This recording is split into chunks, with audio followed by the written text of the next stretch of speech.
കൊല്ലപ്പെട്ടത് അങ്ങയുടെ മകനാ. അങ്ങയുടെ മകന് വേണ്ടി പിരിച്ച കാശ് പ്രതികൾ പിരിച്ച കാശ് അങ്ങനെ പറയുന്നത്. ആ കാശ് അതെ, കാശ് മേടിക്കൊക്കെ കാശ് കൊടുത്ത് കേസ് നടത്താൻ വേണ്ടി പിന്നെ ഞാൻ പൈസ പത്രം വെക്കുന്ന ഇറക്കുന്ന പൈസ പത്രം കേസ് നടത്താൻ വേണ്ടി കൊലയപ്പെട്ട മകന്റെ കൊലയാളികളോട് കാശ് വായിക്കുന്നത്. ലോക ചരിത്രത്തിൽ ആദ്യത്തെ സംഭവമല്ലേ? അങ്ങ് പറഞ്ഞ് പഠിപ്പിച്ചു വിട്ടവര് യുക്തിസഹിതമായി പഠിപ്പിക്കണമായിരുന്നു. ഒറ്റ കാര്യം ചോദിക്കട്ടെ, നിങ്ങൾ കൊന്നിട്ട് തെളിയിക്കാൻ പണം ഇല്ലെങ്കിൽ ആ പണം ഞാൻ വേറെ ഇറക്കാൻ വേണ്ടി ആ പണം നിങ്ങളോട് തന്നെ പണം എടുത്തില്ല കേസ് നടത്തണ്ടേ?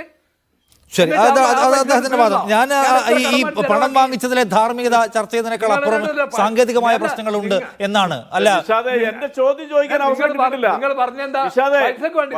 സിമ്പിൾ ആയിട്ടുള്ള മറുപടി അങ്ങ് കേട്ടില്ല. എന്നെ സംസാരിക്കാൻ അനുവദിക്കൂ. വേഗം പൂർത്തിയാക്കി. ഞാൻ ചോദിക്കുന്നത്, ഇദ്ദേഹത്തിനോട് ചോദിക്കുന്നത്, ഇനി അദ്ദേഹത്തിന് ആ കാര്യത്തിൽ എന്തെങ്കിലും, അദ്ദേഹം ഒരു പൊതുപ്രവർത്തനാണെന്ന് പഞ്ചായത്ത് മെമ്പറാണെന്ന് കൂടെ പറഞ്ഞു. അദ്ദേഹം സംസാരിക്കുന്നത് കേൾക്കുമ്പോൾ ഒറ്റ ചോദ്യമുള്ളൂ. 2008 ബഹുമാൻ പ്രിയപ്പെട്ട സഖാവ് സലീമൻ കൊല ചെയ്യപ്പെടുമ്പോൾ അന്ന് കേരളം ഭരിച്ചിരിക്കുന്നത് UDF അല്ല. 2009 മുതൽ കേരളം ഭരിക്കുന്നത് UDF ആണ് ഭരിക്കുന്നത് 2014 വരെ. അന്ന് ഞാൻ പറഞ്ഞല്ലോ, അന്ന് TP ചന്ദ്രശേഖരൻ വധമാണ്. അതും 2012 നടന്നു. ഏതെല്ലാം രീതിയിലുള്ള രാഷ്ട്രീയ വേട്ടയാടലിലൂടെ നടന്നു. അങ്ങനെയാണെന്നുണ്ടെങ്കിൽ പിതാവിന് നിങ്ങളുടെ കക്ഷി, അങ്ങ് വിശ്വസിക്കുന്ന രാഷ്ട്രീയ കക്ഷിയിലെ കൊണ്ട് ഇതിനെക്കുറിച്ച് പരാതി കൊടുത്ത് ഈ കാര്യം ചെയ്യാൻ പറ്റില്ലായിരുന്നോ? ഇത് രണ്ടാമത്തെ കാര്യം, ഡെത്ത് സർട്ടിഫിക്കറ്റ് കിട്ടിയില്ല എന്ന് പറഞ്ഞാൽ അത് ആര് വിശ്വസിക്കും?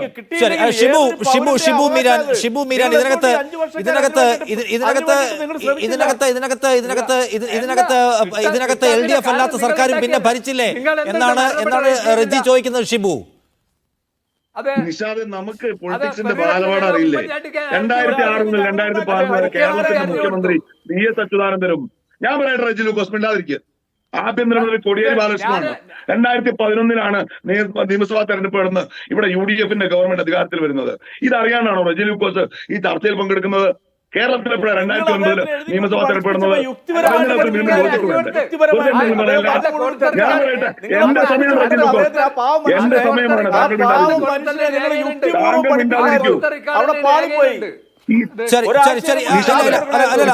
ബഹളാക്കണ്ട. ഷിബുവിന്റെ അവസരം. ഓക്കെ, ഷിബു പറയട്ടെ. സമയം എനിക്ക് തരണം റെജി ലൂക്കോസ്, താങ്കൾ മാന്യത കാണിക്കൂ.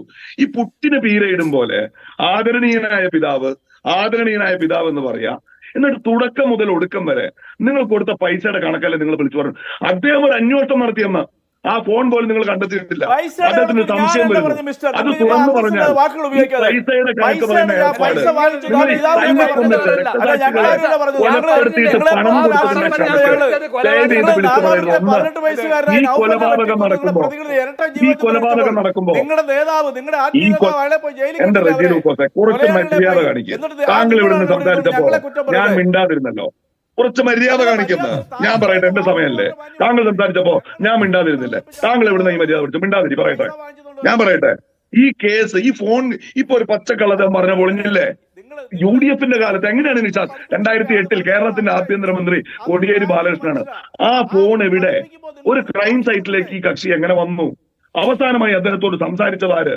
എങ്ങനെയാണ് ഈ കൊല്ലപ്പെടാനിടയായ സ്ഥലത്തേക്ക് അദ്ദേഹം എത്തിപ്പെട്ടത്? ഇതൊക്കെ അന്വേഷിക്കുമ്പോൾ ഒരു ഫോൺ, അതിൽ നടന്ന കമ്മ്യൂണിക്കേഷൻ, ഇത് പ്രസക്തല്ലേ? അത് ഇനിയും എന്തുകൊണ്ട് കണ്ടെത്തിയില്ല എന്നാ പിതാവ് ചോദിച്ചാൽ നിങ്ങൾ ഈ രക്തസാക്ഷി ഫണ്ട് എന്ന് പറഞ്ഞുകൊണ്ടിരുന്നാൽ മതിയോ? അതിന് മറുപടി കൊടുക്കണ്ടേ? ആ ചോദ്യമല്ല അദ്ദേഹം ചോദിക്കുന്നത്. അത് ചോദിക്കാൻ അദ്ദേഹത്തിന് അവകാശമില്ലേ? എങ്ങനെ അദ്ദേഹത്തിന്റെ അവകാശം റദ്ദായി പോകുന്നു? നിങ്ങൾ ഇതുവരെ ആ ചർച്ചയിൽ അതിന് മറുപടി പറഞ്ഞോ? നിങ്ങൾ ആ ഫോൺ എവിടെ? കോടിയേരി ബാലകൃഷ്ണന്റെ പോലീസ് ആ കേസ് 3 കൊല്ലം കേരളത്തിൽ അന്വേഷിച്ചു. മരണപ്പെടുമ്പോ ശരീരത്തിലൊരു അവയവം കണക്ക് സലീമിന്റെ കയ്യിലുണ്ടായിരുന്ന ഫോൺ എവിടെ എന്നാ പിതാവ് ചോദിച്ചാൽ അതിന് മാന്യമായ മറുപടി കൊടുക്കുക. പിന്നെ റെജി ലൂക്കോസ്, ഈ കൊടുത്ത പൈസയുടെ കണക്ക് കൊടുക്കും വരെ ഇങ്ങനെ പറഞ്ഞുകൊണ്ടിരിക്കല്ലേ? നിങ്ങൾ ഇങ്ങനെ കൊല്ലിച്ചവരാണ്.